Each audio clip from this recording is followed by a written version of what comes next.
Hey gang, it's me, Dr. Steve. I am coming to you from beautiful downtown Chicago. It's actually incredibly beautiful down here. I'm in around the Magnificent Mile area, and it has a lot of posh hotels, luxurious restaurants, and the like. But as you can tell, as I'm sure you know, based on what we see or read about from in Chicago, Chicago really is a tale of two cities in many respects. I'm here in the Magnificent Mile area, and again, this is incredibly luxurious, one of the most luxurious places in the world, while at the same time, if I were to go just a few blocks south, I'd end up in a place called Washington Park.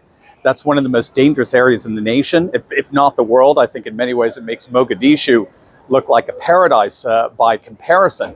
And so in many respects, Chicago is this tale of two cities. But ironically, as I'm here in Chicago, I'm learning that those two cities meet together in a single politics. Now, what I mean by that is they just had an election, a mayoral election not too long ago, and they voted in this radical woke guy named Brandon Johnson. I mean, this guy's radical. He makes Lori Lightfoot, look tame by comparison. This is the guy who said he got offended because reporters were using the term mob to describe a bunch of riotous youth looting around. He said, no, those are just large gatherings. They're not a mob. And he got offended by that. He's actually, unlike Eric Adams in New York City, he's actually embracing all of these illegal migrants that are coming here. He thinks it's a great thing that are getting bussed here from Texas. He's as woke gets, one of the most woke politicians in the nation. But I read and found out here while I've been staying that he was voted in largely through a coalition of voters in places like Washington Square, but also here. These posh progressive liberals, these white liberals who hang out in Magnificent Mile. And one of the reasons for that, well, to be honest, we don't really know. We don't really know if it's a strange kind of white guilt or what that attracts these champagne socialists, these progressive, posh progressive liberals to woke candidates like this guy, Brandon Johnson. But whatever it is, they team up together, the underclass and the upper class, the pauper and the progressive is where they team up together and they put in this really radically woke administration. The really radical woke administration then in turn implements what's called anarcho-tyranny into their policies. That's basically what wokeness in effect is. Wokeness is the imposition of anarcho-tyranny. You all know what it is. I see it everywhere I am around here. Anarcho-tyranny is basically, a cop writing you up a $100 ticket as a parking fine, all the while ignoring the homeless guy who's crapping on the sidewalk next to your car.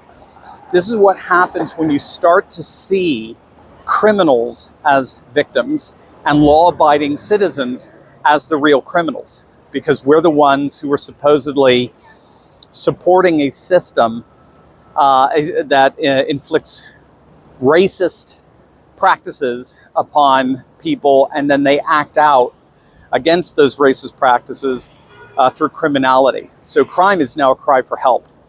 And you and I are actually the real criminals.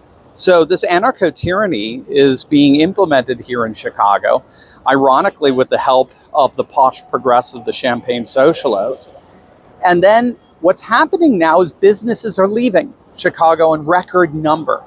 Businesses are leaving. So I just read Tyson Foods is leaving. Huge corporation. They've been here for years, their headquarters. They're gone. Boeing is leaving. Citadel is leaving, and Caterpillar leaving. These are massive corporations all leaving Chicago, and they're citing the crime, the out-of-control crime, the anarcho-tyranny that's just dominated their politics of late. Started with Lori Lightfoot, but now it's been put on steroids from this guy named Brandon Johnson. And so who is getting hurt by all these corporations leaving?